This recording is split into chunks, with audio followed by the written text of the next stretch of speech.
Good evening, ladies and gentlemen. Good evening to the listening public, the viewing public as well, because I know some are viewing via YouTube and via Facebook. Welcome to another edition of On the Mark. I'm your host, Mark Brantley, and let me start the show this beautiful Wednesday evening by saying how grateful I am to the Honorable Eric Evelyn.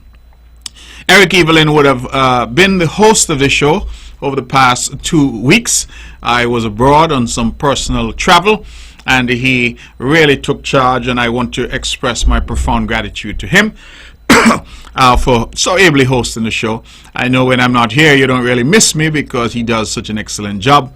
And all the hosts over the period of time since the show has been on the air have done an excellent job. So Eric Evelyn, thank you very much if you're listening. And to all of those who continue to be faithful listeners and callers and who make the show what it is, thank you very much. I start the show at the very top by wishing my very dear friend, my friend, Bernadette Mem Wallace, a happy birthday. I'm told she's celebrating her birthday tomorrow, and Mem does not look a day over 25. So, Mem, if you're listening, happy birthday to you. I really admire you greatly for all the wonderful things that you do and continue to do. You are a businesswoman who has really been involved in business for such a long time. You are an inspiration to many. And I just want you to know that we love you, we care about you, and we want you to live a very, very long life. So good health and happiness to you. To Bernadette Mem Wallace, my dear friend, all the very best. And we pray and hope that you have a wonderful day tomorrow when your birthday comes. Ladies and gentlemen, it's been a few weeks since I've been here, and I am back now, and I just want to have my usual conversation with you. Thank you, of course, for tuning in. Thank you to all the people here in beautiful Nevis, Queen City, Nevis, those in Sugar City, St. Kitts, those who are listening all across the Caribbean, and those who are in the United States, Canada, United Kingdom, and elsewhere. Good evening to all of you. Welcome to this show. Now, I want to put down as a marker the fact that I came to you as the public with a very deep concern some weeks ago. In fact, I believe it is now over a month ago, with some very dangerous rhetoric from the Nevis Reformation Party.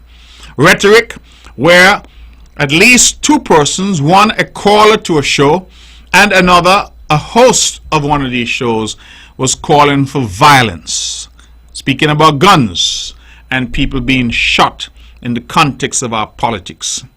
And I asked very openly for the leader of the NRP to come out and condemn this type of conversation, this type of vitriol coming from her side. She has to date said nothing.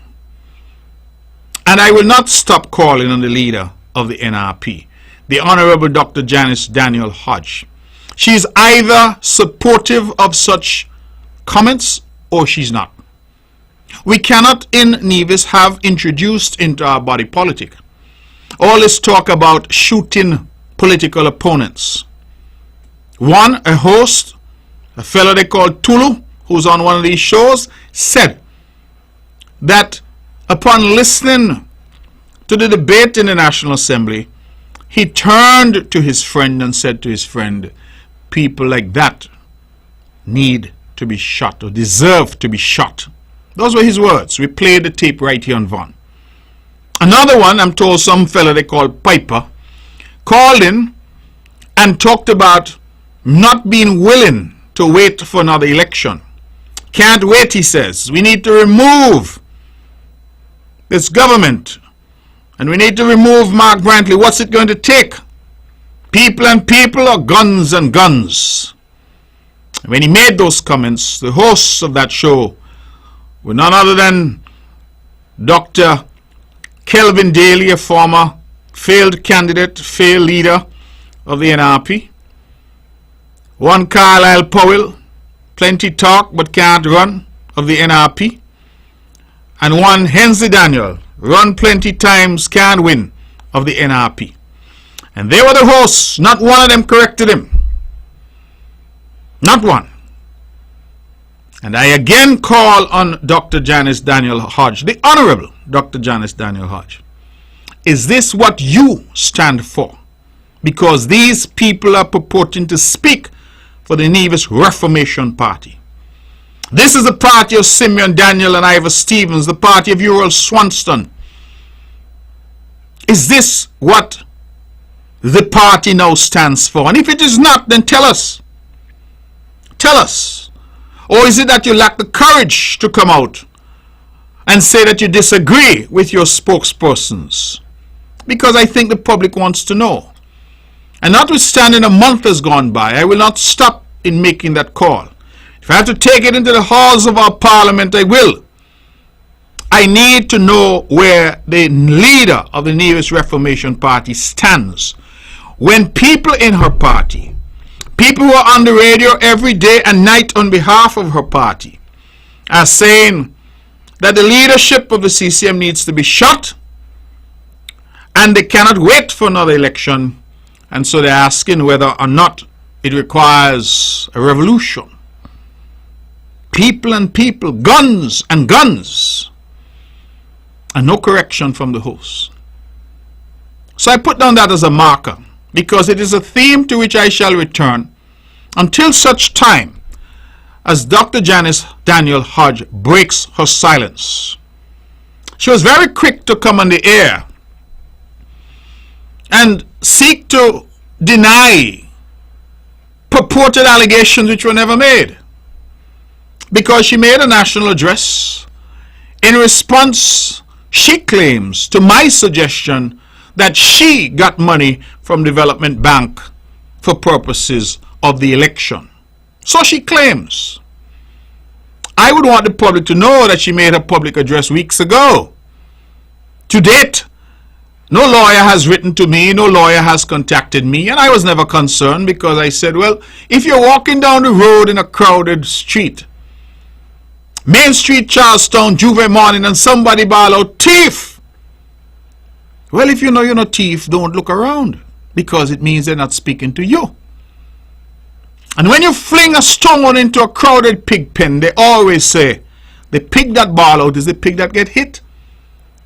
So when I speak, and I speak the way I speak, don't go on air to make a address and say I said things of you when I never mentioned you. Don't claim something unless it belongs to you. Remember the old song, who the cap fit, let them wear it. Well, I never said the cap was your cap. Where you jump up and put on the cap for? But what I find is instructive is that while the leader of NRP is saying to us in a national address, somebody reminded me tonight that the national address had online some 20 viewers. So I'm not sure if that counts as national. It was an address viewed by 20 people. But in that crowd, that massive crowd of 20 that listened to this address from the leader of the NRP, she made her argument that she's consulting lawyers and that she wants to state categorically. That's what she said. In fact, she used a word that I had not heard in some time. She said she wants to be pellucid, that neither the NRP nor its leadership, her words, not mine, got any money from the Development Bank for the election. Well, if she says so, she says so. But to my astonishment, her former deputy leader, the Honorable Cleone Stapleton Simmons, then had a show right here on Vaughan Radio. And in her show, she stated categorically that she had engaged with her then leader, the Honorable Dr. Janice Daniel Hodge. And when she inquired as to money for the last election, Dr. Hodge said to her that there was no money, but that she, Dr. Hodge, had secured, in the words of Cleone Stapleton Simmons, a loan or overdraft or something from the Development Bank.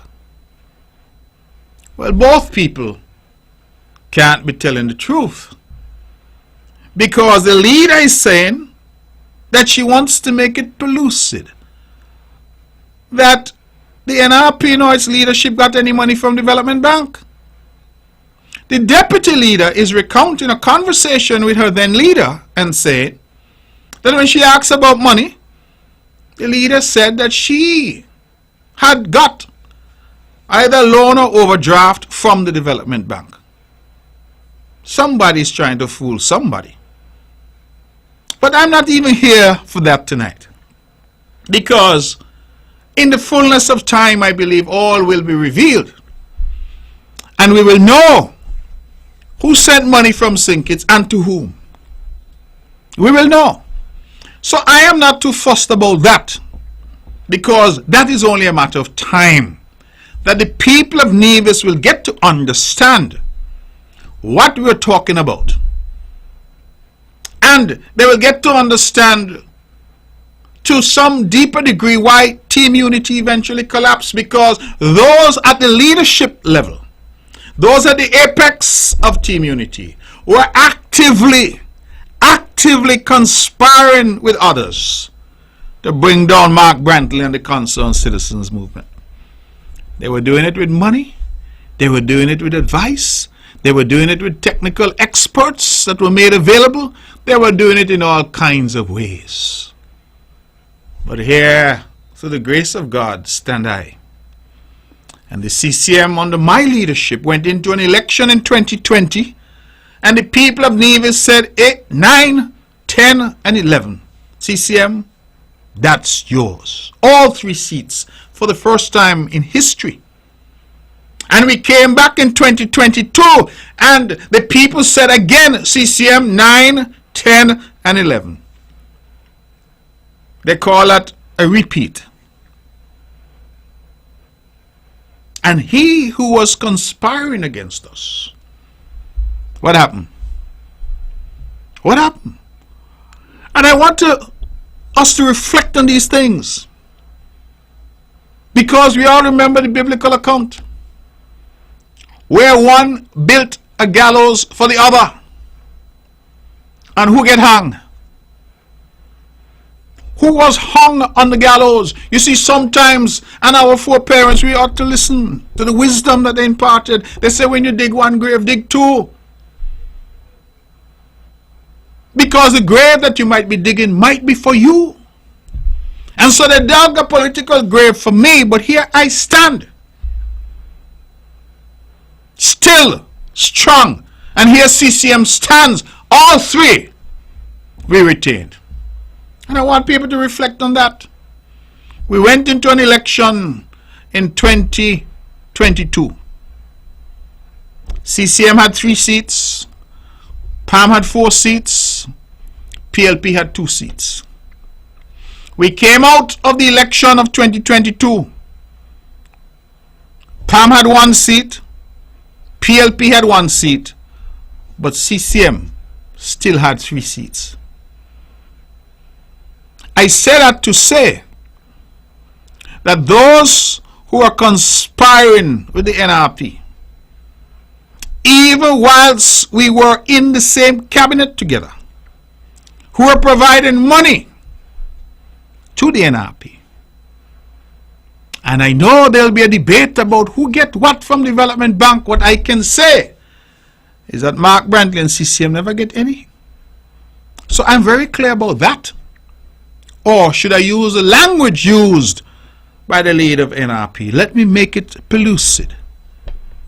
That neither the CCM nor its leadership got any money from the Development Bank for purposes of the election or otherwise. Make that very clear. I have said, and the old people here say, all who got cocoa son, rain a come. We must learn to think and reflect on these things and understand that if you got cocoa or sun, sometimes what you need to do is go take up your cocoa and hush them out, because when rain come and cocoa their sun, it means the cocoa gonna get wet. And a lot of us are going around pretending as if we don't know what happened, pretending as if we don't know all the elements of betrayal, all the elements of money coming and who was getting what. You think we don't know? And I sat for a long time. You remember how Jesus sat? Who was Jesus betrayed by? Who was he betrayed by? It wasn't a Gentile. He was betrayed by one of his own, one of the disciples, one who sat in his very bosom and was plotting and scheming. But you know, I say it all the time, it is not because I am deserving. Sometimes God blesses you not because you are so good, but that God sees something in you that works for His plan. Sometimes we don't even understand it. And here I stand today by the grace of God. And a lot of those who plotted and schemed and whispered and carried back message and did all manner of treachery, where are they now? Vanquished to the scrap heap of political history. That's where they now find their place. And I don't know how much longer God will permit me, or how much longer the good people of my constituency will tolerate me.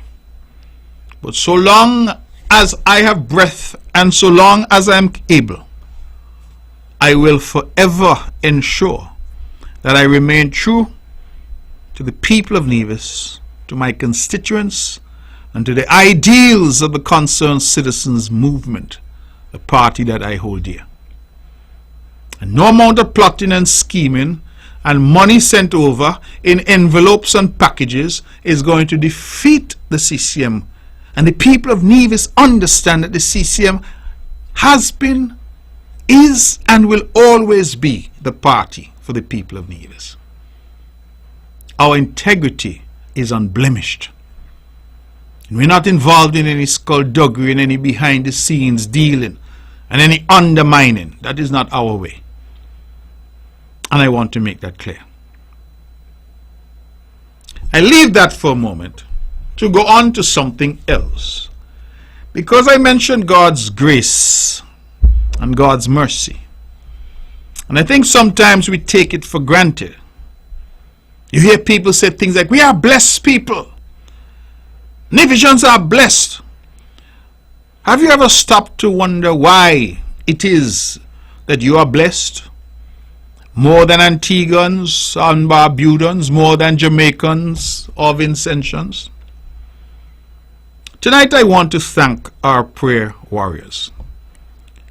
I want to thank our pastors, our men and women who occupy the pulpits all across this land.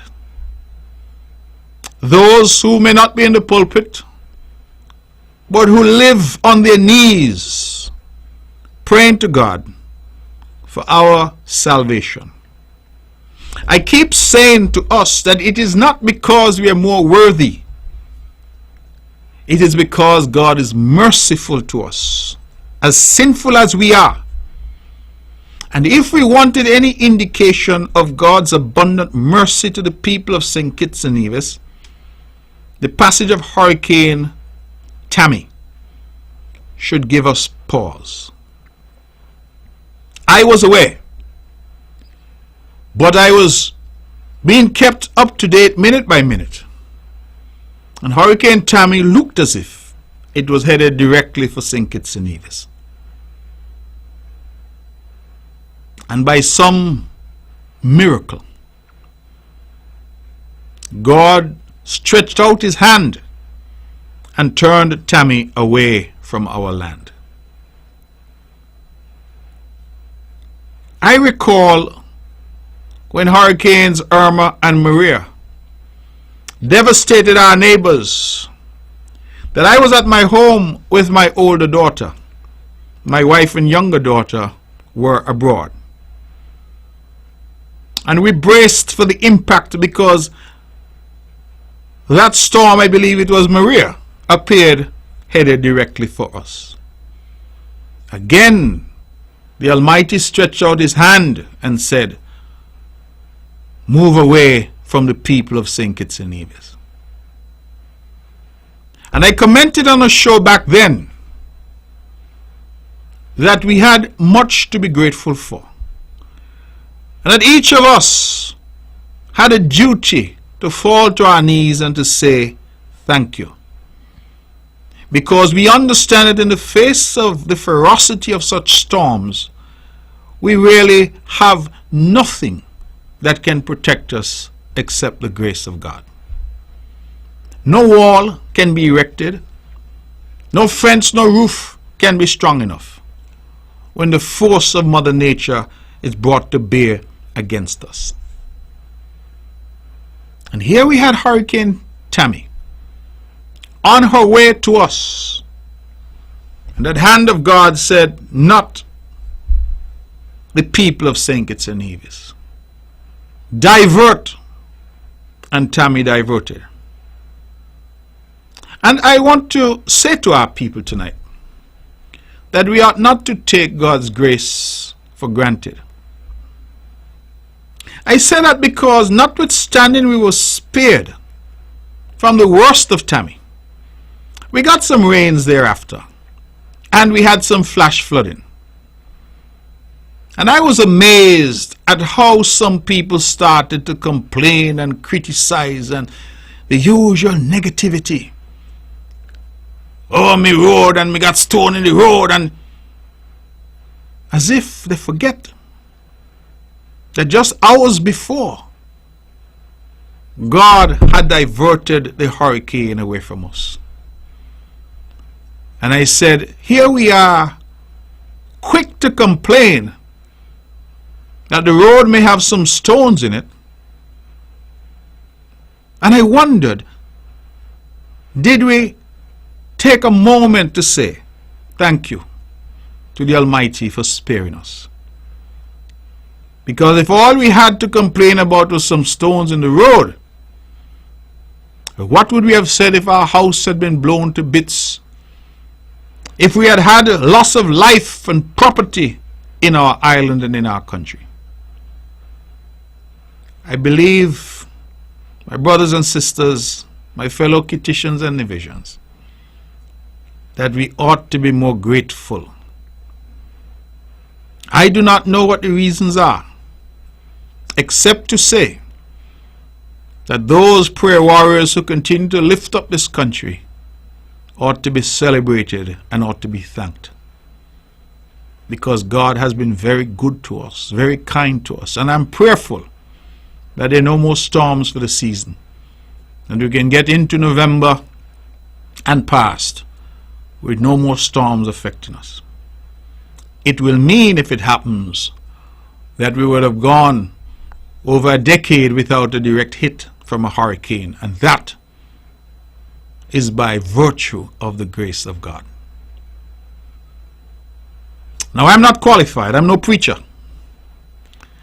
But I believe that when we see our pastors around, we must say thank you to them for their intercession on our behalf.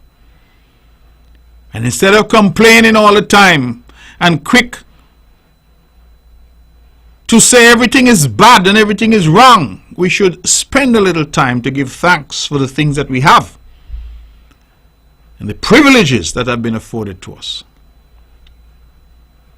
On that note, let me go on record to thank the Honorable Eric Evelyn for his leadership in the 10-day period that I was away. He was the acting premier, and he was acting premier at a time when we were under threat from Hurricane Tammy. He kept me informed. He convened the cabinet in emergency session. He was abreast, and I feel very proud at the standard of leadership that he provided during that time of difficulty. Let me also thank the Honorable Spencer Brand, because the Honorable Spencer Brand is the minister with direct responsibility for disaster preparedness and our disaster response. And I believe that he and his team, led by Mr. Brian Dyer, did a fantastic job preparing us, keeping us informed, and doing the necessary to keep our people safe. I want to thank all the volunteers, all the people who were at the Emergency Operations Center, the EOC, when it was activated, and who showed up for duty when their island and country was at risk. We are grateful to God that the risk did not materialize as we thought it was going to. But these people deserve our praise and our commendation and our thanks. Both ministers demonstrated remarkable leadership, and the cabinet here in Nevis demonstrated remarkable leadership in the face of the threat. And I am truly grateful to them and want to recognize them publicly for the excellent job that they did over that period of time. I want to commend the Honorable Spencer Brand for a different reason. Someone commented to me, and we all saw the videos of the flooding that occurred after Tammy had diverted. And someone commented to me that they were amazed at how quickly the roads in Nevis, particularly the main road, was cleared of water. That where they had rivers running on the road 1 minute, within a very short space of time, those roads were clear. And I want to commend Minister Brand, the leadership in Public Works, the director and his team, because there was a time in this country when the leadership of the country, specifically the leadership of Joseph Parry, the Honorable Joseph Parry of the NRP, said to the people of Nevis that they were not capable enough to do roads. I remember well his sentiment as Premier that the engineers at Public Works could not do roads, and so he sent them up the brown pasture. Let them go up there to practice, learn how to drive. I'm sure you all remember those words. I am so proud of the CCM leadership because we said our engineers are capable. Let them get the opportunity in their own country to shine and let them do the work. We had confidence in them, and when we look at how that water ran off in record time, we understand that our engineers have got it right. They're the ones who are engineering and building our roads. They're the ones who are dealing with all intricacies of drainage. And so when we saw how rapidly the waters receded from our roadways, I can only commend the minister for his leadership and our technical people, the director, who is himself an engineer, and his team for the excellent work that they have been doing. We cannot ever downgrade our own people. We cannot ever say to our own people that despite their schooling, that they are incompetent of doing the job. And no leader should ever say to his own people, when you come back from school, you don't know what you're doing. You must practice, learn how to drive. No. No leader must ever say that to his own people. We are as good as and better than many. And my government has said to our men and women, when you go away and you get your training and you come back, go and work and show us what you can do. Because if you can't shine in your own country, where else are you expected to go and shine? And the result of that can be seen in the quality of roads that we have. Yes, we had some minor damage to roads, mostly roads in the villages and the like.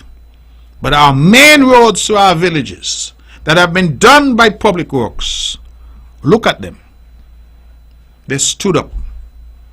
They stood up well to a deluge of rainfall and flooding that would have happened anywhere. And I believe that is something that we all should applaud and be proud of. Whether you support CCM or not is not the issue for me. Politics is what it is.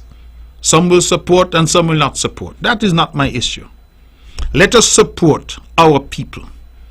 Because at the end of the day, It's not the politicians that went out and designed the road and paved the road and ensured that the standard of our infrastructure was such that we have resilience. We hear that word all the time. Resilience. Well, our infrastructure demonstrated its resilience in the floods that came with Hurricane Tammy. And we could never have known what our engineers could do if the government, and when I say government, let me emphasize, the CCM government had the confidence in them. And instead of telling them they don't know what they're doing, that they must practice, learn how to drive, we said, no, you have gone to school, you have trained, you are as qualified as anybody, come back and do the work. And the proof of the pudding is in the eating. The roads withstood the onslaught of rain and floods caused by Hurricane Tammy. That, ladies and gentlemen, when we talk about developing our people, putting our people at the center of our development, that is what we're talking about. And I say glory to God. I have some more things to say, so please bear with me. My soliloquy continues. Today, the full court of the Court of Appeal, presided over by the Chief Justice herself, Madam Justice of Appeal Pereira, Janice Pereira, heard an appeal by one J.D. Keynes. Now, let me give you some context. J.D. Keynes was a candidate for the NRP in the election of December 12th last year. Today is October 25th, I believe. Let me check. Yes. So within a matter of another 8 weeks, not even 8, 6 or 7 weeks, we're going to be at another December 12th. So it has almost been a full year that J.D. Keynes lost the election to the Honorable Spencer Brand. J.D. Keynes was ill-advised, as was Patricia Bartlett, because J.D. Keynes went to court trying to overturn the will of the people of St. Paul's, and Patricia Bartlett went to court trying to overturn the will of the people of St. John's. Patricia Bartlett was dismissed by the court. She was told that her case was fraught with all kinds of procedural irregularities and the court could go no further with her. To her credit, Patricia Bartlett said, "Boy, I don't lose the election, don't lose the case, let me go sit down." You see, she from Brownhill. Brownhill people generally have good sense. Pat Bartlett said, "Let me go sit down." And she went go sit down. I don't even hear about her anymore. J.D. Keynes, on the other hand, lost the election on the 12th, brought her case, lost the case, and rather than her colleague Pat, J.D. decided she now go sit down. So J.D. purported to appeal and sought leave to appeal. Well, I think that the law now is trite. Let me borrow Janice's word again. It is pellucid. That election petitions are a unique species of legal action. My advice to anybody out there as a lawyer, if you don't understand the law of election petitions, leave it alone. You see, if I were a doctor and somebody were to come to me and that person were to need heart surgery or brain surgery, I believe I should say to them, I am not qualified or competent to perform the surgery that you need. One would think that that is only a matter of good sense. Election petitions are a unique species of legal action with a unique set of rules and a unique set of jurisprudence surrounding them. And all who don't understand them, to use a colloquialism, go sit down. So, the incompetence of the advice was laid bare when all of these petitions were brought out of time. The law, since Noah built the ark, is pellucid, that you have 21 days within which to bring an election petition. Why? Because the law recognizes that there must be some certainty in relation to who's forming the government. That makes good sense. Well, if you could wait 6 months and 9 months before your challenge, you will create uncertainty in the country. Well, who's the government? Is it CCM or NRP? Is it PAM or Labour? So the law prescribes 21 days, and the jurisprudence has been consistent, rigid, and dogmatic in relation to saying this is what you must do. You must bring your petition within this period. And the court has repeatedly said it has no jurisdiction to enlarge that period. It can't say, oh Lord, you fall asleep or the dog had eat your petition, sorry. Oh Lord, let me give you more time. The court has said so ad nauseum. It is what we refer to as trite law. That means it's settled. Bedrock law. And yet, Miss Keynes and Miss Bartlett, Dr. Bartlett, forgive me, brought their petitions outside the time. They violated the cardinal rules of procedure in relation to this very special form of legal action. Dr. Bartlett, as I said to herself, I don't owe Mark Brantley money now for costs. I'm not going to make things any worse. So let me go rest my foot, put up my foot on my landing and take it easy. And her lawyers, I think she was represented by Patrice Nesbitt, would no doubt have advised her, Pat, go home in your hammock, go take it easy. But J.D. Keynes, whose case in fact was worse than Pat, because J.D. was way out of time. J.D. Keynes decide she not take it, she going to the Court of Appeal. So they sought leave, and my understanding is that a single judge of the Court of Appeal said no. Again, if one understands the law as it relates to election petitions, there is no appeal from this type of decision that the judge made. It's interlocutory in nature, it's a strikeout, there's no appeal. And so the judge made his finding.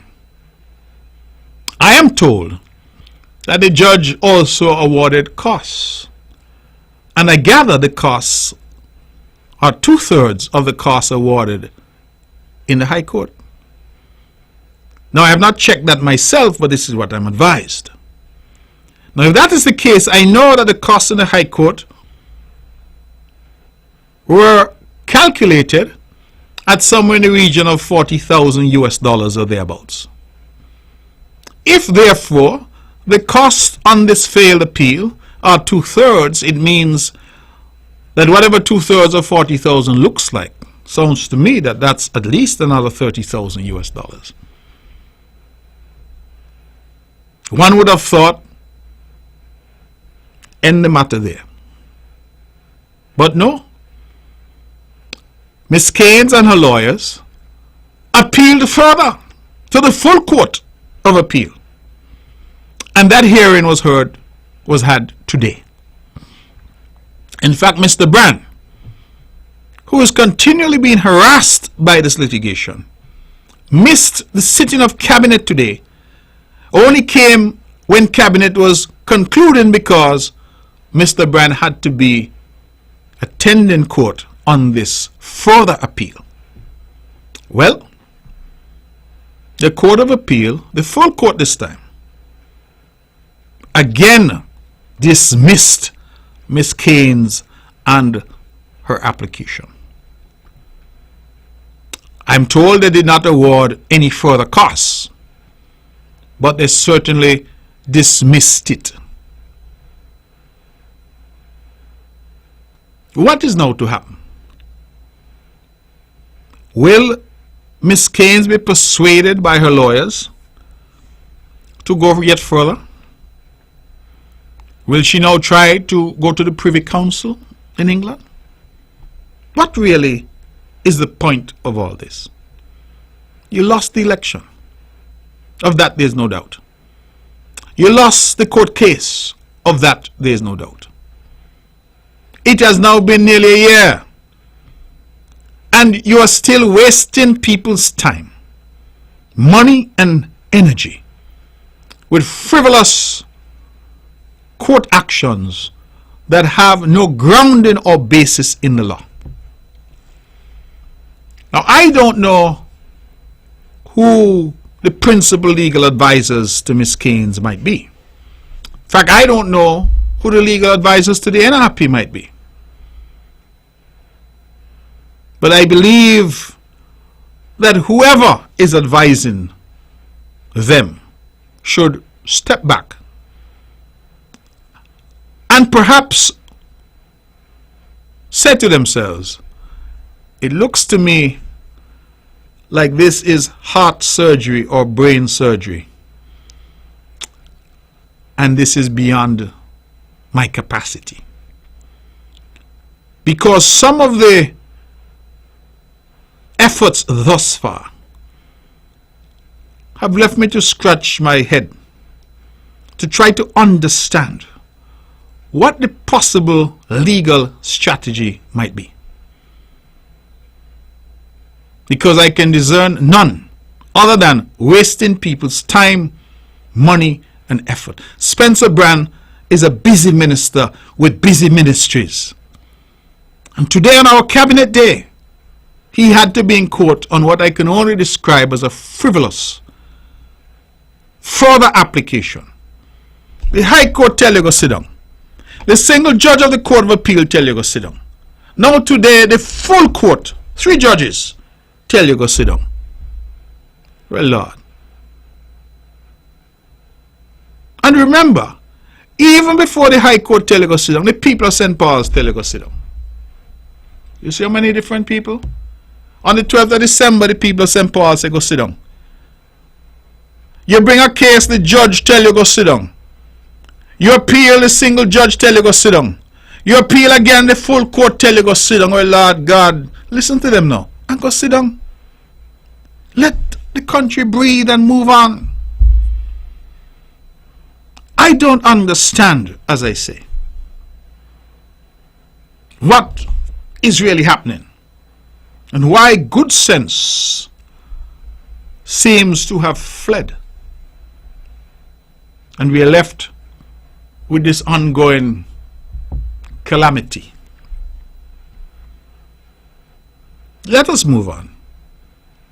And I believe that Minister Brand is owed some money.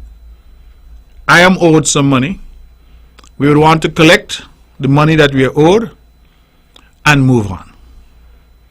Elections, by the grace of God, are every 5 years on average. So there's another 4 years and 2 months to go before we have to deal with that matter again. So let us just settle down and focus on what we have at hand, which is governance. That is what we now need to deal with. There are serious issues on this island that need to be addressed. Infrastructure, crime, debt, development generally, education, healthcare. Important issues. Growing our economy, growing jobs.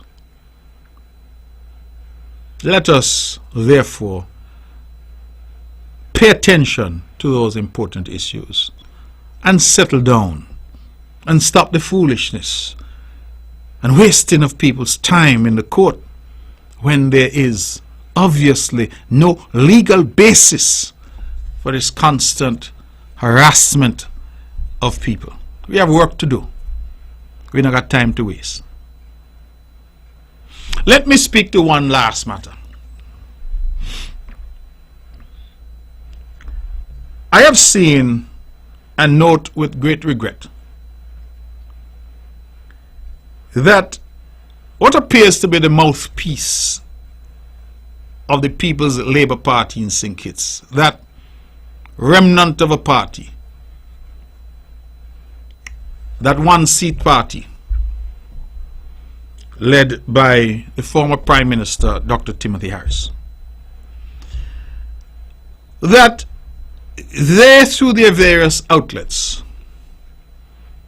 are parroting a particular narrative that is coming out of Europe.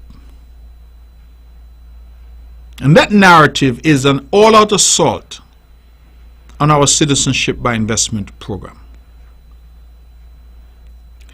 Now, ladies and gentlemen, I want you to hear me carefully. And I believe on this matter I have been very consistent. I have been in the federal parliament now since 2007. So I feel that I am a bit of a veteran. In fact, only Dr. Douglas, Dr. Harris, and Sean Richards have been there longer than I. From 2007 until now, that seems to me to be 16 years that I've been privileged to serve the people of Nevis 9 in the parliament. I was leader of the opposition from 2007 until 2015. I was a minister from 2015 until 2022. And I am now again leader of the opposition from 2022. So I would have served and would have served at a relatively high level in the parliament. I have been consistent that there are some issues on which there ought to be no debate in our country.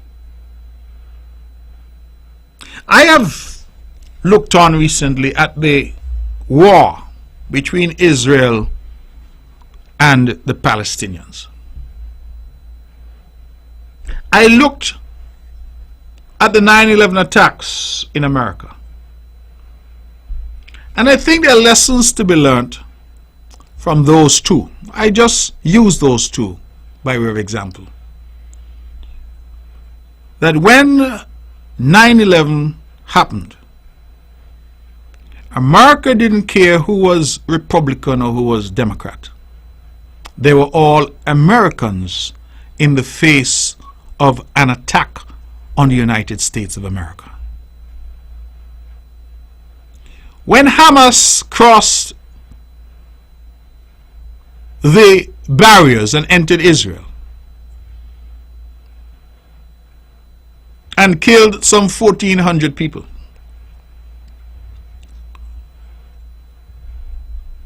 Israel, whose politics is very fractious, is very divided and divisive,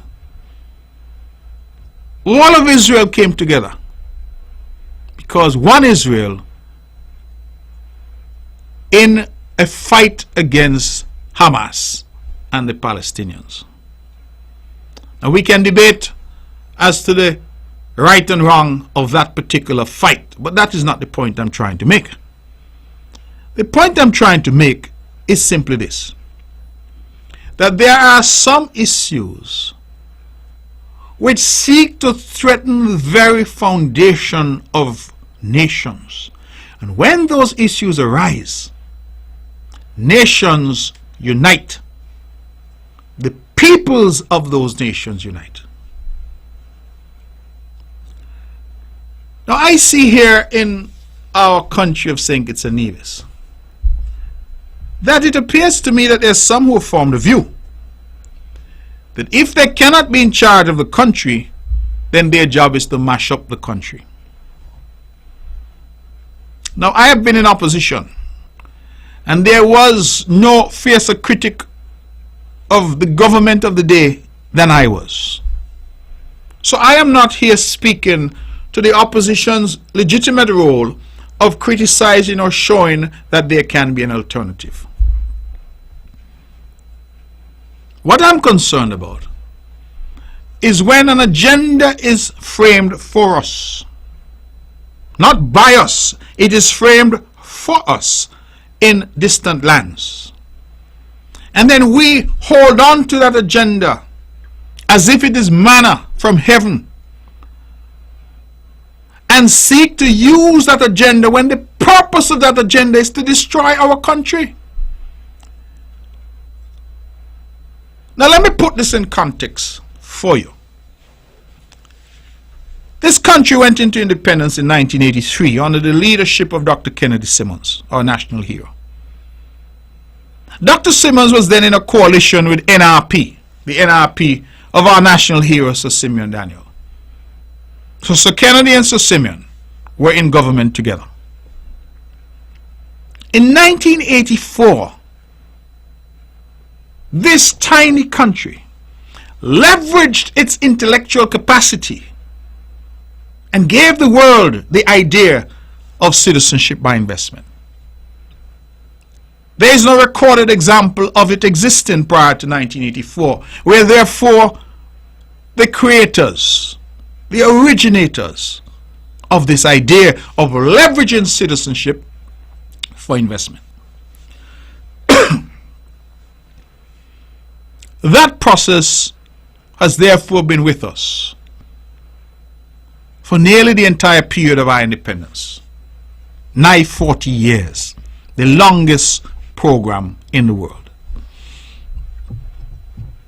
Despite what we hear from other countries, Canada had a similar program. Canada was able to attract very wealthy Chinese from Hong Kong. When Hong Kong was reverting to Chinese rule, Hong Kong having been governed by the British for, I believe, 100 years. When that 100 years came to an end, or was coming to an end, Canada beckoned. Canada said, listen, bring your money, bring your investment, come to Canada. Canada leveraged its residency and its citizenship for investment. And if you were to go today to Vancouver, British Columbia, full of Hong Kong Chinese. That was a deliberate, calculated policy of the Canadian government. If you jump across the Atlantic and you go to the United Kingdom, you go to the wealthiest areas in London, they are filled with homes that cost tens and in some cases hundreds of millions of pounds. And who owns these homes? Russians, wealthy oligarchs. In fact, I believe it was Abramovich, one of the Russian oligarchs, who owned Chelsea, famous football team. You think that all of these Russians went to England for the weather? That because English weather is nice weather? No. They went to England because the UK government designed policies to attract them. Come. We don't care how you get your billions, but bring them. Come to England, buy football team, buy mansions, live here. We give you residence. Come. Leveraging their residence and their citizenship for investment. We go over further now into Europe. Cyprus, Malta, Portugal.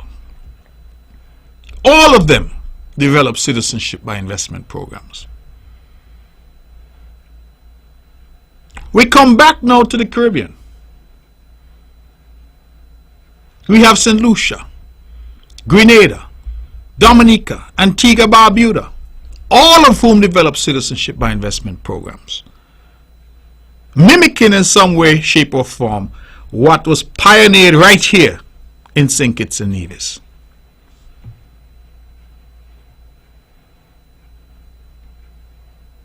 The great United States of America. Do you know that the US has something called an EB-5 visa program?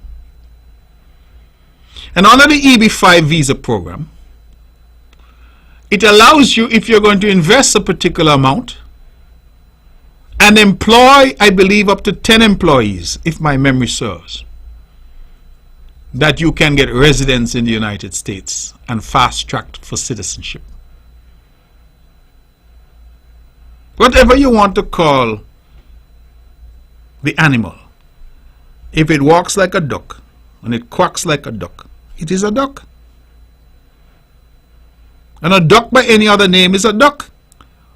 So citizenship by investment, residency by investment, however you want to frame it, it is just an iteration of the same idea, using and leveraging your country's citizenship or residence in exchange for investment. America do it, Canada do it, UK do it, Europe do it, and now the Caribbean doing it.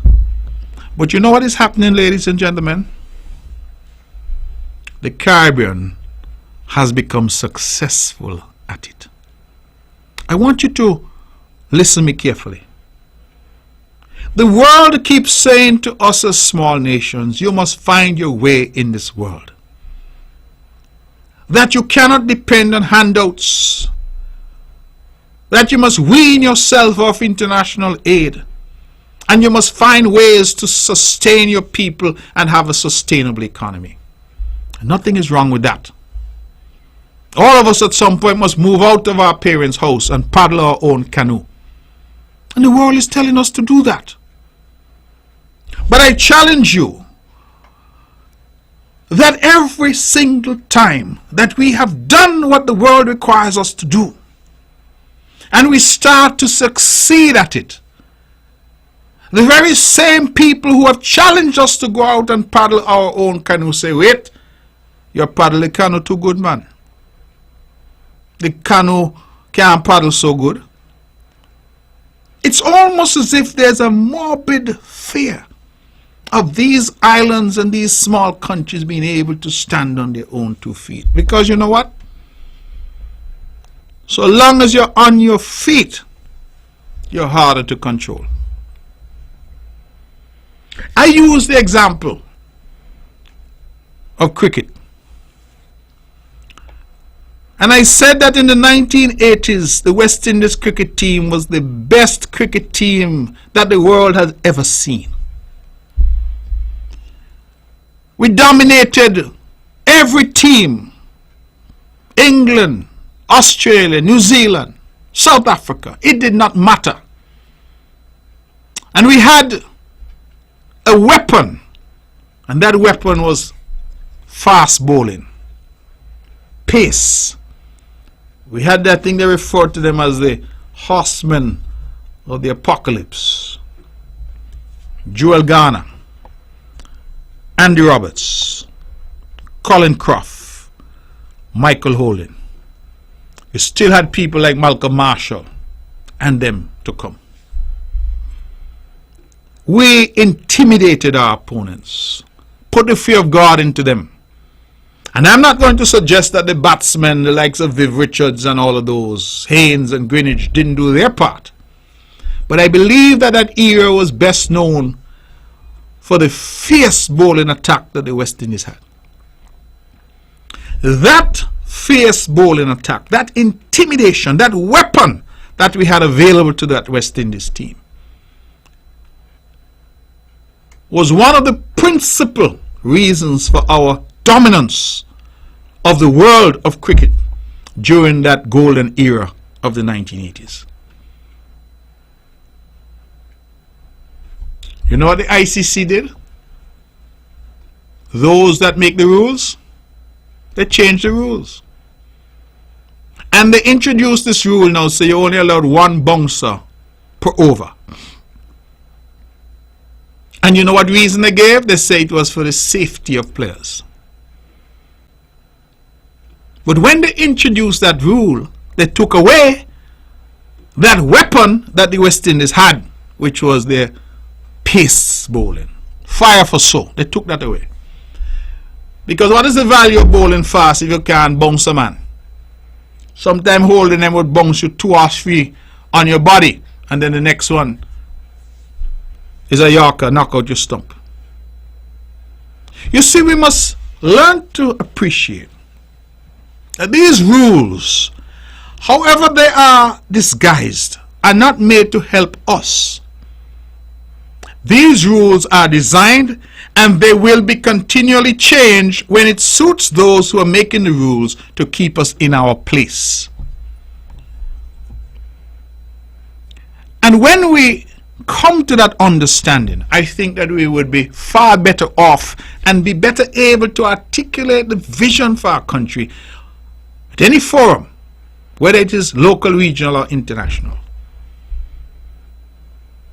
So, we have now this furor that has been created.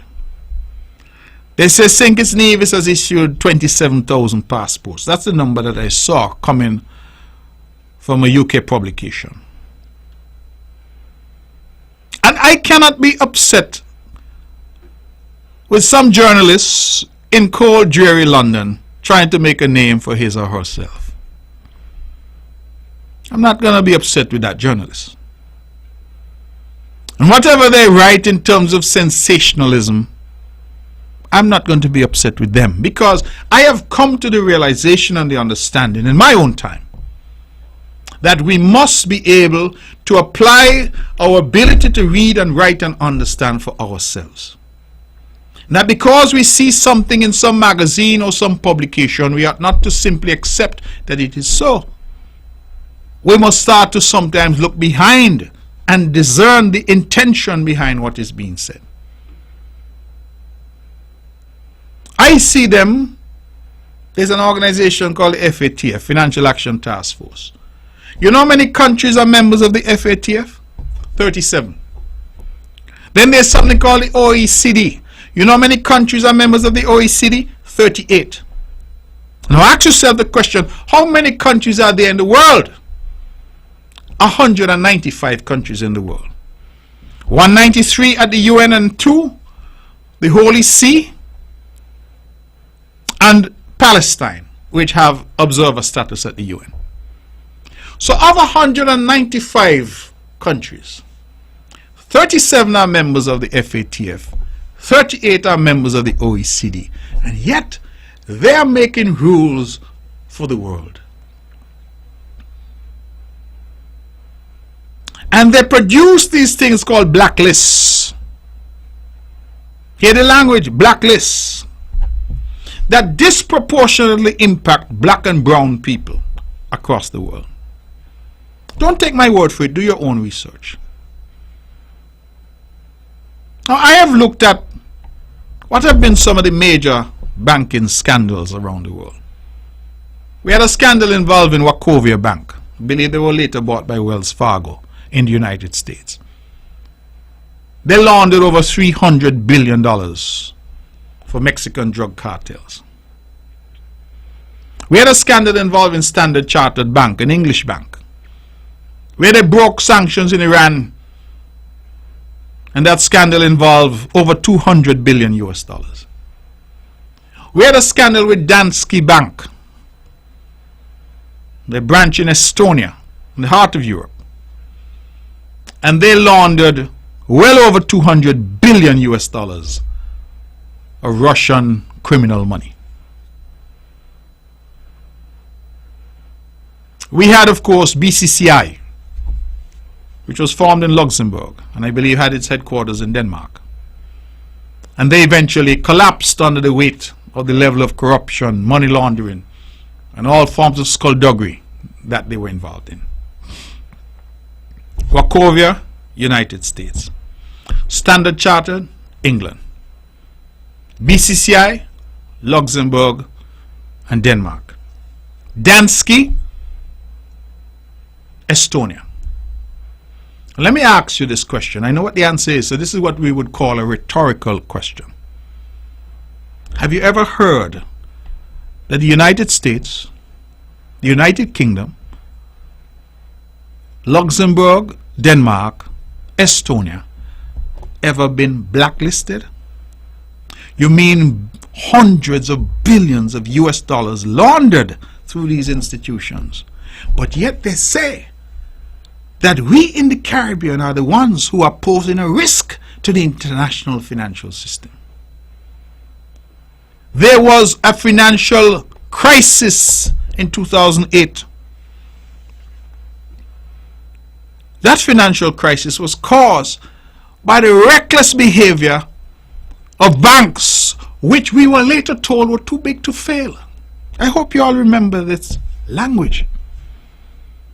Those banks were in the money centers of the world: New York, Switzerland, London. And because of the recklessness and criminal behavior of these banking institutions, the world financial system was brought to its knees. And we had a financial crisis, the likes of which we had not seen for nearly a century. Did you ever hear that any of these countries were blacklisted by anyone? The FATF? OECD? No.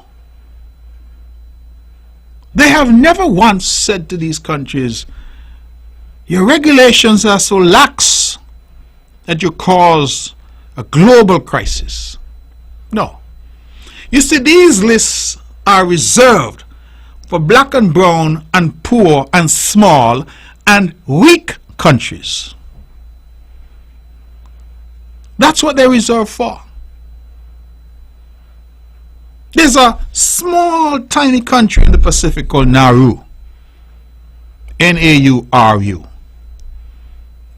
And Nauru, it was said, found its banks being used again by Russians to launder somewhere in the order, they said, of about $70 billion.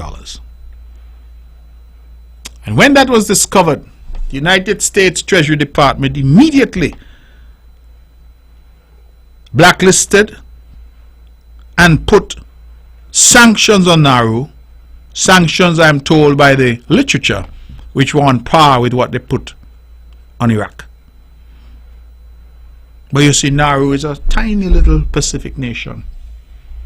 People, skin look like mine, brown, black.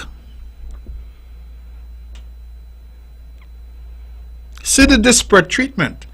United States didn't blacklist Estonia for Dansky. Wachovia in its own country paid a fine of $161 million and promised to do better. They didn't go over and blacklist England for Standard Chartered Bank, but they put sanctions on Nauru, the country. And so, why am I saying all that? I'm saying all that, my friends and listeners, because I feel that we must come to the realization that it is not everything that is said out there is either true or intended to help us. Now, it brings me full square to what I want to say in terms of a point I need to make. The People's Labour Party in Sinkies, headed by Timothy Harris, has some well-known mouthpieces. There's this buffoon called Patches. They have him on radio. There is this rag sheet called Time Something that is out there every day pushing out negativity. I am appalled that they would take up the cudgel from Europe and from these tabloids in the UK and are now seeking to attack the Citizenship by Investment program. I say I'm appalled because this is why. I was part of a unity government that got into office in 2015. 2015. By the time we got to 2020, the COVID pandemic hit.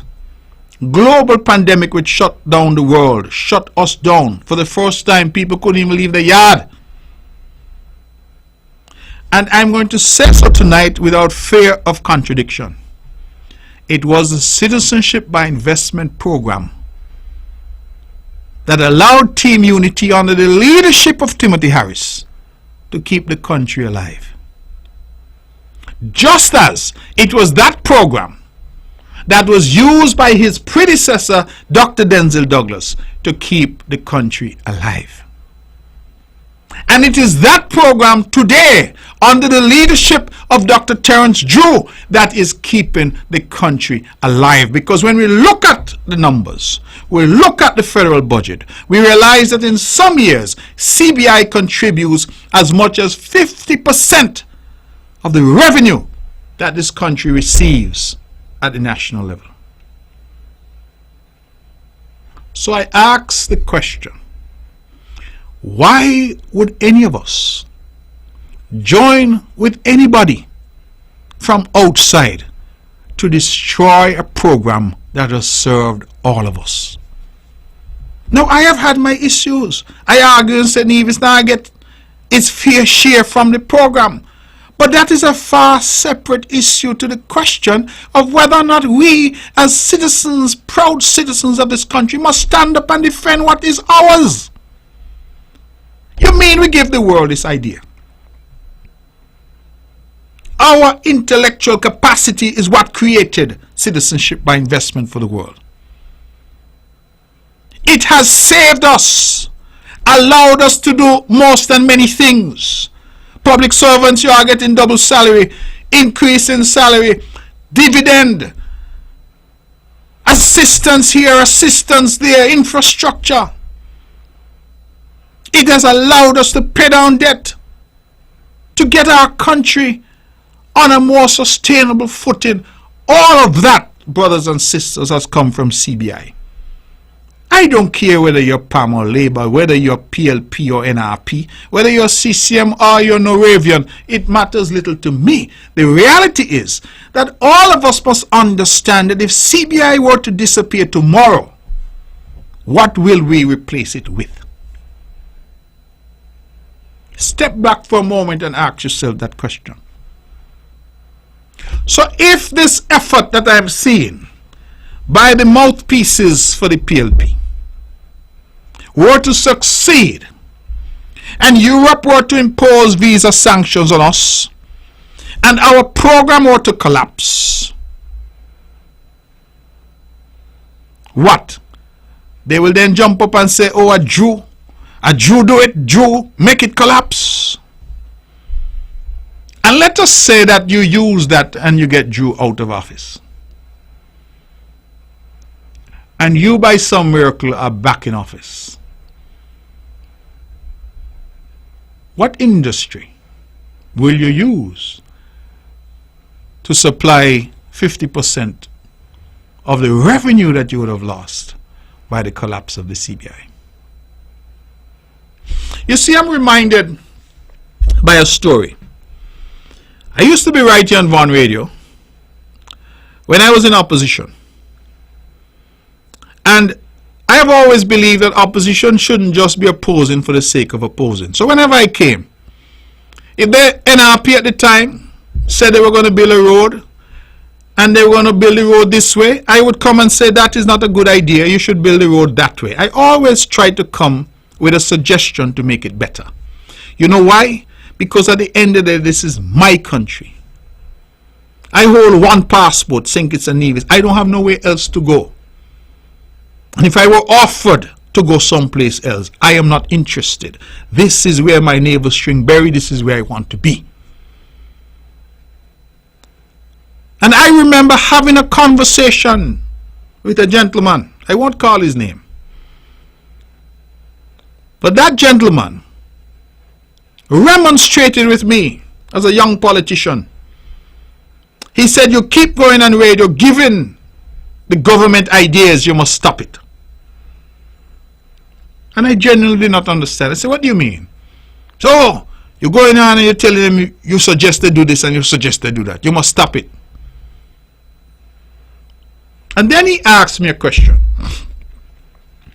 He said, the Charlestown Pier down there, if you saw a cruise liner coming into the Charlestown Pier and it's traveling too fast, and you were to realize that it would crash into the pier and destroy it, what would you do? And I said to this older gentleman, I would sound the alarm and stop the cruise liner from mashing up the pier. And he said to me, you're foolish. Let the cruise liner mash up the pier, and when you get in government, you fix it back. True story. That was the advice that was given to me as a young politician. Well, I don't subscribe to that. I think that is foolish. Because sometimes when you do your very best to mash up something, it's like that old story of Humpty Dumpty. Was it Humpty Dumpty that sat on a wall? And when it fall down, I hope I have the story right, that all the king's men couldn't put Humpty Dumpty together again because the pieces are shattered. And so I'm sounding the alarm tonight. If we want to cuss Mark and Jew and all of that, let us do that. That is our local politics. I don't have a problem with that. Let us say all that we're doing wrong and all that we can do better. That's the local politics. But I am sounding the alarm about those who are parroting, absorbing hook, line and sinker a foreign narrative that is being created not to help us but to destroy us, and are seeking to use that to kill a program that has been of immense utility to the people of St. Kitts and Nevis. Now, this is not to suggest that we mustn't continue to refine and make our program better. But just as the United States join hands, Democrat and Republican, just as Israelis now are joining hands because they feel that they are under attack, so I am saying the people of St. Kitts and Nevis must join hands to repel this onslaught, because the onslaught is coming to seek to destroy something that we would have built. And I don't know how better I can put it. Some of the sentiments that I hear being expressed are treasonous. That's the word I would use. I would go to that level. They are treasonous. Because the attitude is, let it peer mash up. Let CBI mash up. As if when it mashes up and we get back into office, we have some magic wand that we are going to wave and CBI will come back. So Europe is going to give us back our visa. You all remember Canada took away our visa free in 2014? I fought for 7 years to get it back. It was not until this year, I believe, that Canada finally gave us some relief. We should not join with anybody to kill something that we ourselves understand we rely on. I believe that it goes to what I would call our patriotism and love of country. And I'm appalled at what I'm seeing playing out, because Timothy Harris and his PLP and his spokespersons know that when he was there as head of government, it is CBI that saved him, and he was selling passport like black pudding. He knows that. So how come now he's out of government all of a sudden? Oh, EU and them expressing all this alarm and this concern and parroting what publications there are saying, taking a foreign narrative and bringing it here to destroy a program that has been good for us. Ladies and gentlemen, I believe I've said enough. It is 9:20. It means that I will not say anything more. From now on until 10 o'clock, the floor is yours. 869-469-1616, 869-469-1700. Those are the numbers to call if you want to be a part of the show. I'm going to go straight to the phones and say, good evening, you're on the mark. Hello? Hello? Okay, that person isn't there. Can we try the other line? Hello, good evening, you're on the mark. Hello? Okay, I'm not hearing anyone. Hello, good evening. Okay, I don't know what's happening, but I'm not hearing anyone at all. It means that the lines probably aren't connected, and so we need to figure that out. And in the meantime, I hope that you're hearing me. Can we try again? Good evening, you're on the mark. Hello? Hey, good evening, Honorable Mark Brantley. You're on the mark. Go ahead, please. Yes, and good evening to the listeners home and abroad. I'll go on here from St. Kitts and Fountain Village. Honorable Mark Brantley, a couple of questions.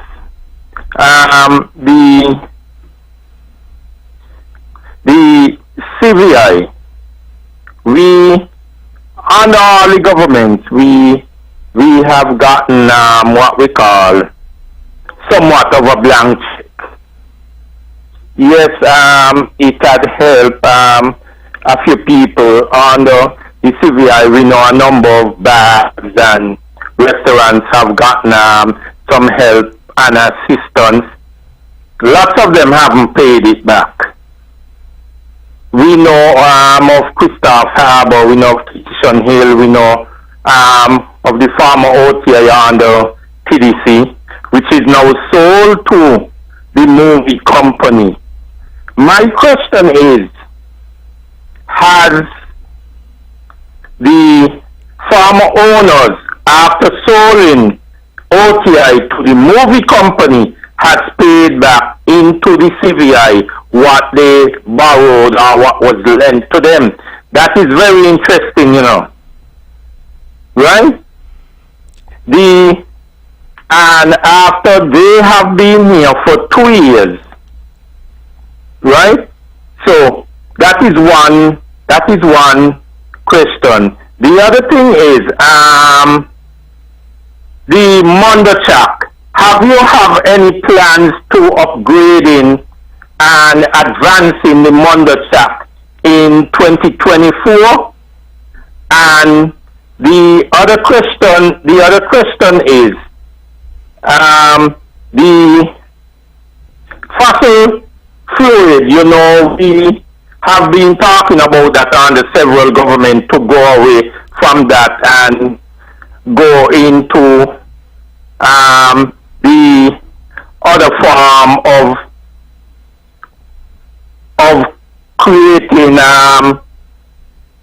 electricity between St. Kitts and Nevis. We know, we have heard the Honorable Congress Maynard in the 1 year versus say $17 million will be going to Nevis for that. And I have put that question to you and you have said yes.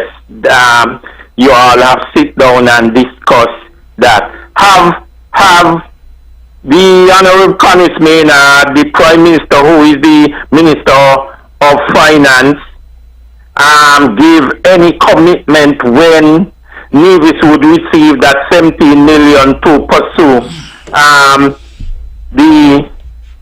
that form of new electricity into the grid and into expanding it to neighboring islands around? And the last question is it's quite unfortunate that the NRP, and you know, over the years I have told the NRP, come with policies, programs and projects, and I have said to all the opposition And the Honorable Mark Brantley, this question to you. In the upcoming 24 new year, are you, Dr. Timothy Harris, Sean Richards, and your other two colleagues from Nevis is going to come to the Parliament and going to put some form of policies, programs on the order paper, and not just waiting for the government to say we have in Parliament and all the bills are put forth by the government, because the opposition have that power to put forth bills, and they have to put it on the order paper and put it there for discussion. I know several years ago you put forth a bill, and we know what went down with that. The licks and the defense that you have gotten with that. But I am saying to you now that I am looking forward to the opposition in the upcoming year of Parliament 2024, that you all bring forth bills to put on the order paper for discussion, because remember, you all are representing constituencies, and you all are representing communities and the public, eh? All right. Okay. Are those the points you have to make? All right. Thank you very much. You're correct that the opposition can seek to introduce what I refer to as private member bills. And of course, if there are issues that arise that require that, then that's an option. I can't commit that that will be done, because it will depend on what the issues that arise might be. So I confirm that there is that parliamentary procedure that is available, but in terms of whether or not it will be done, it really depends on what's available. The Mondo track, we do intend to develop the Mondo track, and so I expect that you'll hear more on that in short order. You talked about when we were going to get the $17 million from St. Kitts. That money is not coming from St. Kitts. That money is coming from the Caribbean Development Bank, which approved that funding since last year. I believe it was the 9th of December. We have had some delays that I've spoken to about the procurement process, and we've gone through a bidding process for the drilling. That was not successful, and so we've gone back to a form of bidding, and we're waiting for the results of that. So I hope that by the time we get to our budget discussions within another few weeks, that we will have some information on that. So we certainly look forward. You asked me about whether or not some people who got money, had they paid back that money. I would not have that information. Those are questions that you should put to the Honorable Prime Minister. Let me go back to the phones now and take some more calls. Good evening, you're on the mark. Let me go back to the... Hello? Good evening, Ms. Sheriff. Good evening, my dear. Welcome back. Thank Welcome you so back. much. Thank you. Psalm 37, verse 7 and 9. Rest in the Lord and wait patiently for him. Fret not thyself because of him who prospereth his ways, because of the man who bringeth wicked devices to pass. Cease from anger and forsake wrath. Fret not thyself because wise to do evil. For evildoers shall not be cut off, but those that wait upon the Lord shall inherit the earth. Winner, winner is going out to my rep, Spencer Brand in St. Paul's. Good night to my cousin and my nephew over there in Canada. Belated birthday. Miss Sheriff, about 2 weeks ago, I happened to listen on radio. And when I listen, I sit up and I listen clear on. Mr. Brantley, the girl is an intelligent woman. Nobody could fool she. The way she talk, I sure the nation in Nevis been frightened. Mr. Brantley, the girl is good. The girl talk the truth. It's every living thing was going on. And they must stop it. And I'm going to love you, love you, love you. You have a good night, and I'm happy that you are back. Good night. Thank you very much, and thank you for welcoming me back. Thank you for your scripture, as always. I certainly appreciate and love you also. Let's keep with the phones. We're taking your calls. Good evening. You're on the mark. Good evening, Mr. Van. Good evening to you. I would like to endorse everything you say about the program. And I think that is bad-mindedness by these people here. they call PLB. It reminds me of a statement that one Randolph Batty make long time ago. Why have petitions so against one? Are we people like that? I mean, it is quite disgraceful to hear how we betray one another just for our political power. And it's a system. If we had a system that we don't tolerate those kind of things, I mean, it won't work. This divide and rule. And I really want to say, I don't really endorse everything you say, but everything is about the program tonight, and its meaning. It is something that is meaningful to think it. I think that, as you said, it was invented by the former government, and it was taken to another level with Douglas see that the country was in debt, and they wanted to carry to the IMF to took the nose from the neck. And a lot of these things that we have, these policies that are made in Europe, it's time for us to rebel. 38 countries cannot run the world. That's why we need another monetary system. We have to, this is taking advantage of us. That's the thing that we have to go back again now to unity and federalization of the Caribbean, because the individual countries are going to suffer as the small little countries. That's the CARICOM is important, but we need federalization of CARICOM and in unity in each one country. We can't afford this divide and rule. But divide and rule cause that, you know, it's very united. Who they will call on to say this, to do the dirty work locally?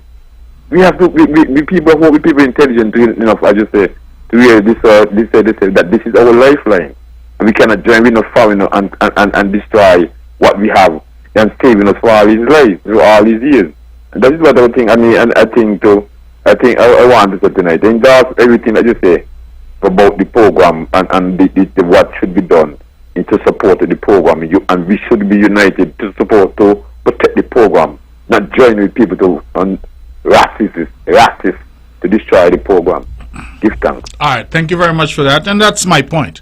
I think just as we saw America coalesce after an attack, we saw Israel, or we've seen Israel coalesce after an attack, so too all of us must coalesce, because this is an attack on us, an attack of a different kind, but an attack nevertheless. When we look at what this program has done, we look at the Park Hyatt, we look at the roads, we look at the development that we have seen, all as a consequence of this program. We look at the social safety nets for our people as a consequence of this program. This program has served different governments. It has been there as a goose that is laying that golden egg. And all of a sudden, because we're out of government, we want to kill it. We want to destroy it. We want to join with others in an attempt to bring down some prime minister. That prime minister will come and that prime minister will go. Our job is to ensure that the program survives, because the program will serve whoever is in government. And that's the point that I'm trying to make. Too often we get so consumed with trying to bring down whoever is there that we are prepared to destroy the country at the same time. And we need to do better, and we ought to do better. Let's go back to the phones and take some more calls. Good evening, you're on the mark. Eternal love and greeting, Brother Premier. Yes, good evening to you. And how you doing, was? I'm fine, thank you. And good night to your listeners via radio internet. I would just like to entail that your discussion prior to what you outlined and your financial packages that Thinkers and News had in whole from since 1984, you call the CBI program. But we like to ask, you say you have done a lot for our people, both Thinkers and News, but you still left us in a lot of shambles. So we like to ask, since you have made a detail on the current aspect of it when you are in a part of the team unity administration, where you say you had your financiers then went and do some report towards how this program has been entailed from 2007 to 2015 or 2020, somewhere around there. You had detail about that, of the financial package that program has pulled over $5 billion. If I'm wrong, tell me I'm wrong, please. Go ahead, you're asking a question, go ahead. Okay, What's so I'm question? just trying to follow this pattern here. Right now, you're seeing that these countries who are a part of the European Union and the America, that who have come under our pattern and trying to discourage of what we observe within economical stability. Why is it that we still having partnership with these crooked people to say we are dealing with them when they are trying to scrutinize a program that you say supposed to help develop our region? because they tell us we can't continue living out on these handouts. That's what your statement tonight.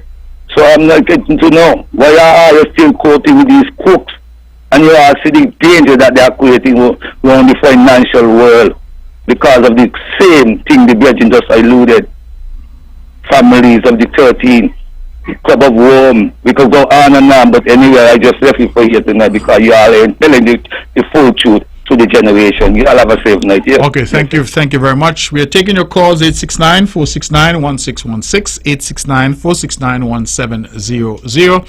Those are the numbers to call if you would like to be a part of this show this evening. And we are discussing many things, but the issue that is uppermost in my mind at this point in time is the call from me as leader of the opposition in this country for us to unite in the face of what is an onslaught against our economy.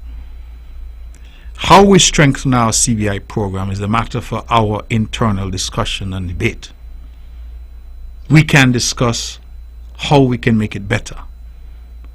But I think it is treasonous for some of us to seek to join outside forces to destroy a program that has been of demonstrable benefit to our country. And this is a Nivision speaking.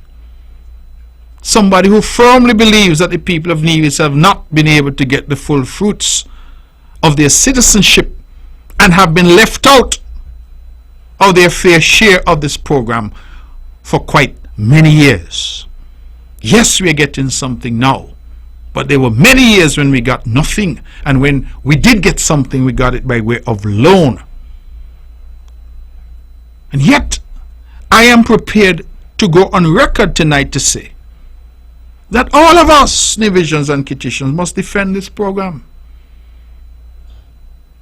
We must defend it, because if it disappears tomorrow, my question is, what else will we rely on?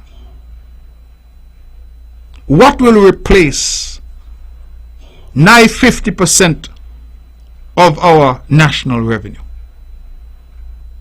If you have a plan, then come forward and say, I am prepared to mash up CBI because I can replace CBI with this or that.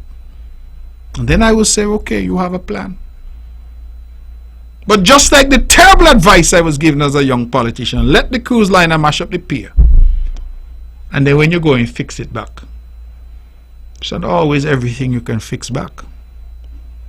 And what happens to our people in the meantime, because they, not power, but our people should be who we are concerned about. Let's go back to the phones. We're taking your calls. Good evening, you're on the mark. Good evening, Premier. Good evening. May I make an announcement, please? Of course you may. May I make an announcement, please? Of course you may. Oh, okay. Nevis Blind Light and Visually Impaired Society will be having our Grand Gospel concert, thanking God for the past, the present, and the future at the Wesleyan Holiness Church in Gingerland, Box Hill to be exact, on Sunday coming, the 29th of October. Cost $15 if you do not have a ticket. You can still come. Time is 4 p.m. and we are asking the general public to please come on and support us, and we'll appreciate it very much. Thank you very much, Premier. You're most welcome, and thank you. Bye. And as always, we hope people will come out and support. We have 20 minutes left, and we're taking your calls. 869-469-1616 and 1700. Good evening, you're on the mark. Yes, good evening, Honorable Mark Brantley. Carl Brown here again. Yes. Well, I am here to mash up the program, but I am here to advance the program to help our citizens more. We have seen the program has helped Christoph Harbour, Kittyson Hill, the former OTI, right? There have been other businesses and other individuals too. But what we are looking at now, the farmers in the agriculture industry have been crying out for many years for help and assistance. We are asking now if the CVI could come now and help the farmers, because we are talking about 2025 and food security. and the box of matches money that we are putting into agriculture, if we don't put $100 million in this federal budget for agriculture, for food security and the 2025, we could forget about it. The farmers them have been crying out a very, very, very, very long time. Right? So we are asking the CVI now, you have helped many foreign investors that say they come here with millions of dollars and they have all kinds of projects and they fail us. We have had local companies that yearly, when they give the budget of what we call the shareholders, they claim they're making 10 and 15 and 9 and some $1 million, but they still reach to the CVI. So we are asking the CVI now to reach out to the farmers them, to push farming to match up with agriculture. So we will have another industry, because we know our industry at the industrial sites them has lured us and almost gone. Okay, so you're asking for some more money to be put into agriculture. That's the point that you're trying to make. Yes, from the CVI, because they have been helping a lot of foreign investors who claim they come here with millions of dollars. Okay. All right. I think we have your point. Thank you very much. We have about 17 minutes left. We're taking your calls. 869-469-1616 and 869-469-1700. Just to recap some of the headlines from today, the Honorable Spencer Brand has been vindicated by the Court of Appeal, defeating yet again J.D. Keynes, who lost in the election, lost in the High Court, lost before the single judge, and now has lost before the full court of the Court of Appeal. Where will she go next? That is a matter that we wait to see. Let's go back to the phones. Good evening, you're on the mark. Good night. I just wanted to say to the last caller, he keeps saying this CBI. I don't know where you get this CBI from. Please tell me this CBI. It doesn't buy investment. He keeps saying CBI, CBI. So you're saying he's saying CVI. That's College of the Virgin Islands. And you're saying it should be CBI, Citizenship by Investment. All right, I hear you, and I'm sure he heard you as well, and he understands that it is CBI. It might just be what we call a slip of the tongue. All right, we're taking your calls. We have 16 minutes left, and we're asking for you to call in and share your views. As I've indicated, the headlines, Spencer Brand wins again. And that is a big headline from today. The Court of Appeal, full court, Chief Justice and 2 Justices of Appeal have again knocked out J.D. Keynes. And so we wait to see what is going to happen next. We also have called for a public rallying around our CBI program. And I believe our efforts will be well spent discussing and debating internally how we can strengthen our program as opposed to joining with outside forces to try to destroy it. I understand the politics. It's a politics that is designed to say that under so and so the program mash up. But my argument is that if the program mashes up on the Jew, as some are hoping will happen, and that leads to Jews' demise politically, then what will the new government rely on? It's not a facetious question, it's a serious question. What will the new government rely on? Because Humpty Dumpty would have fallen off the wall, smashed in 1,000 pieces. Who's going to put Humpty Dumpty back together again? I believe that this is a very important reflection point that we are in our country. And we who say we love our country must demonstrate that we do in fact love our country. We must do so in word and in deed, and not seek to join others to destroy the very thing that we say we love. Some of you, I can say of you because not me, I certainly don't fall into that category, but some of you covet power. You need it. You need it more than it appears you need life itself. And because you covet power, You're prepared to do almost anything to get it. It is said that power corrupts, and absolute power corrupts absolutely. And every day that I live, I see the machinations of some as they seek not to use power for the benefit of those whom they serve, but they see power as an end in itself. An opportunity to make money, an opportunity to victimize people, an opportunity to be vengeful towards people, an opportunity to enrich friends and family. And we forget that the reason that people voted for us was for us to seek to make their lives better. There are certain issues that are bigger than us as individuals, bigger than us as political parties. The Citizenship by Investment program is one of those issues. And unless somebody can call in, unless somebody can reach out to me and tell me what the alternative is going to be at this point in our history, I say that it behooves all of us to unite and to rationalize and to reason with each other and to determine how we as a nation can strengthen our program rather than what I'm seeing. And the reason why I called out Timothy Harris and his PLP and their mouthpieces, because they're the ones who every day I pick up my phone, I see something from this Times, whatever the name. It's Timothy. I'm not going to pretend that I don't know it's Timothy. It's Timothy. Then I hear poor Patches on the radio trying to get out some English words. It's Timothy. Tell him what to say. Write it on a piece of paper, give him. He can't read so good, so he don't come out as fluent as it should. But it's Timothy. And Timothy needs to stop it. He had an opportunity. He was Prime Minister, given a golden opportunity, one seat, and he was given that opportunity by the rest of us. And he messed it up.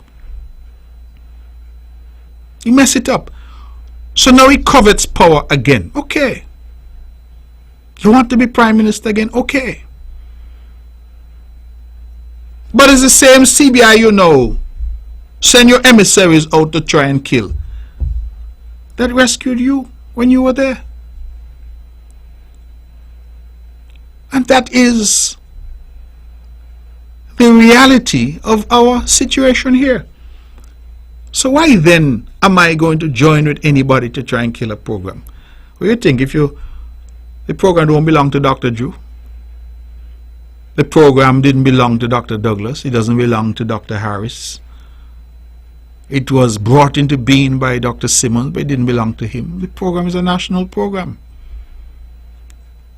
And if that program disappears tomorrow, Sinkit suffers, Nevis suffers. All of us suffer. So why then would we be willing to join with others who have their own agenda? And their agenda is not to help us or to build us. Their agenda is to keep us subjugated. Why am I going to join them?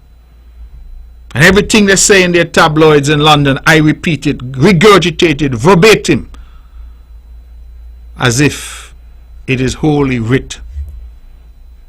10 Commandments under the arm of Moses. That's how we treat it. No. We are much better than that. And I'm appealing to what is good and great about us. That we rise, that we collectively confront what I see as grave and present dangers to our very existence as a country. Let's go back to the phones. Good evening, you're on the mark. Hey, good evening, Mark Brantley. Carl down here again. One quick question.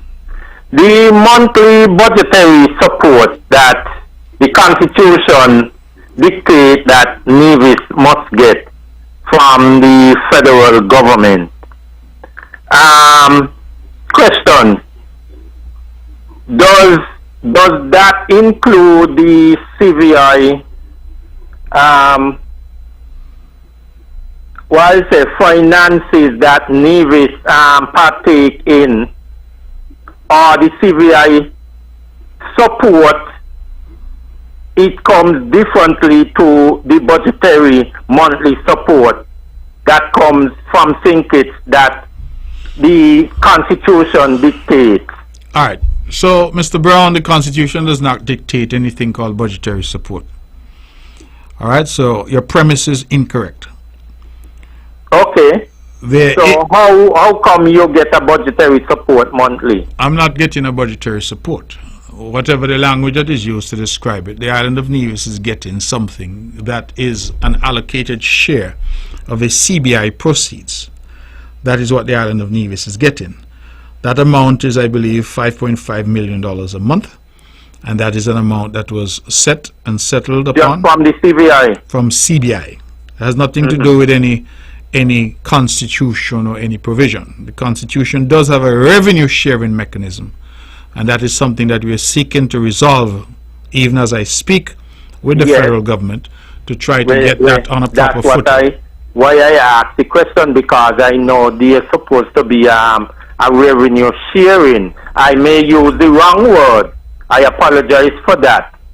And I know that the CVI supposed to have a sharing between St. Kitts and Nevis.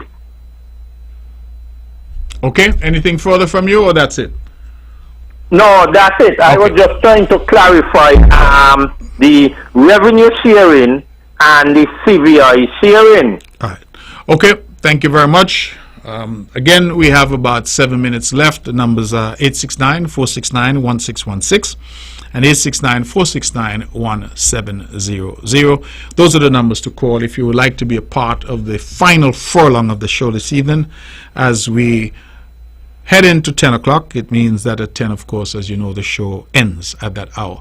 This show is rebroadcast tomorrow, Thursday at 1 p.m. right here on Von Radio, and so we certainly encourage you. We also encourage you to tune in to Von Radio on Fridays, where the Honorable Alexis Jeffers has a show that is broadcast on Fridays. I believe it's at 1 p.m.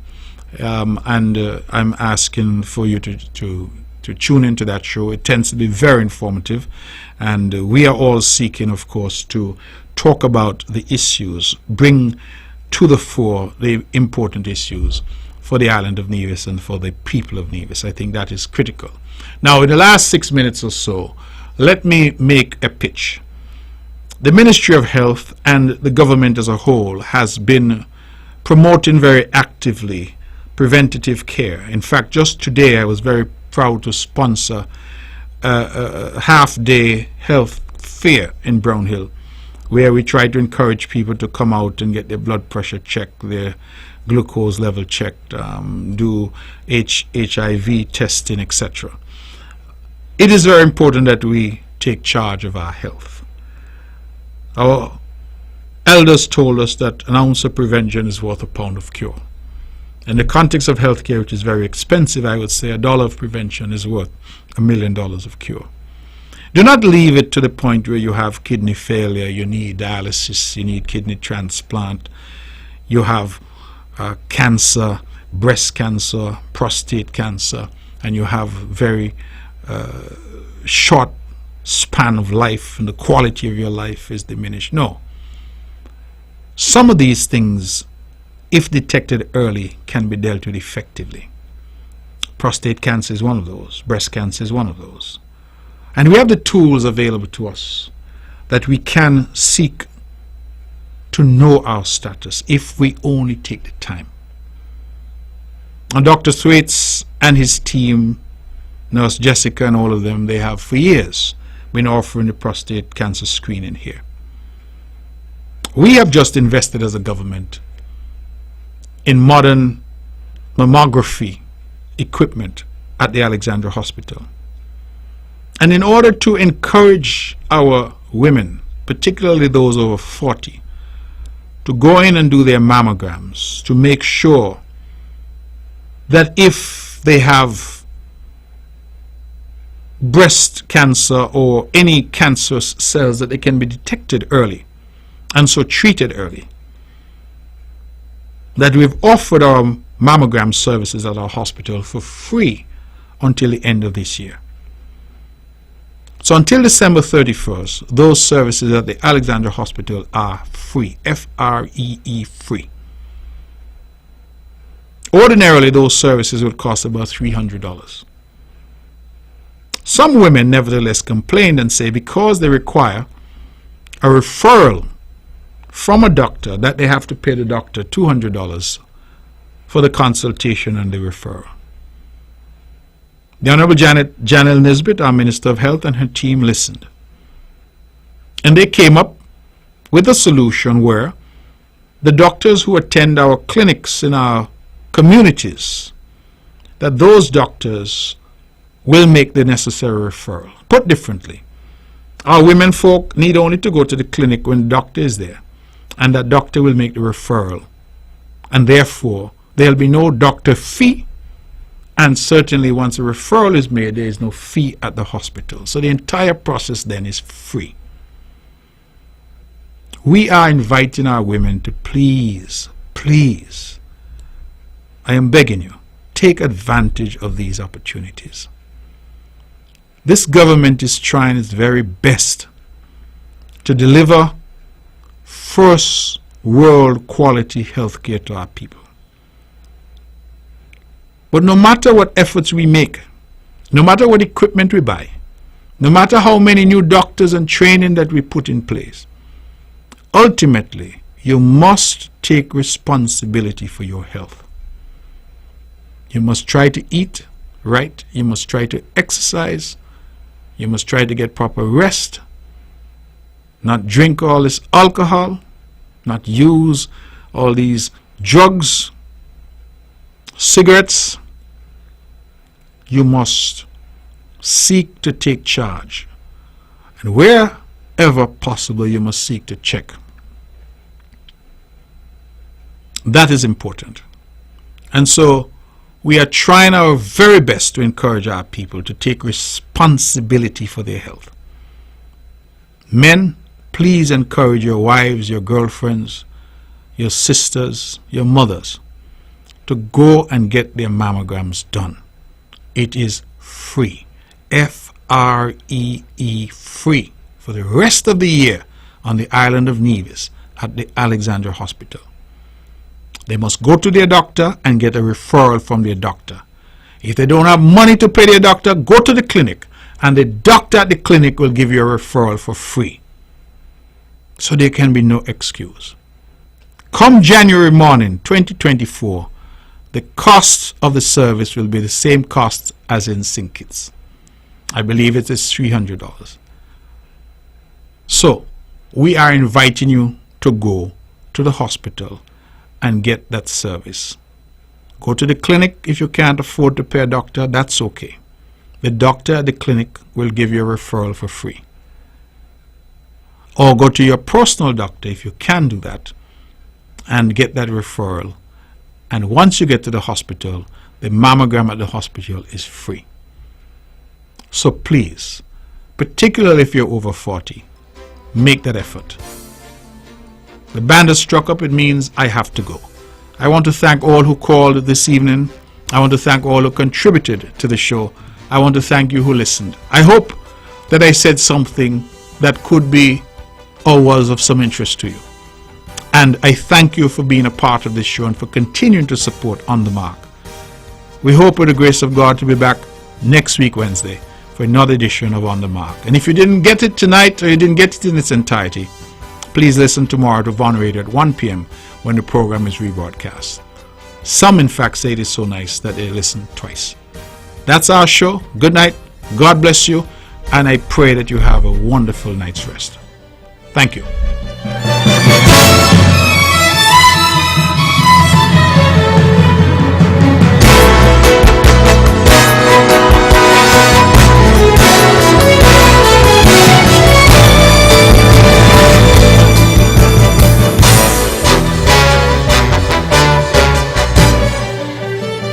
The views and opinions expressed on the preceding program were solely those of the participants and do not necessarily reflect the views of the Nevis Broadcasting Company Limited or its advertisers. With all the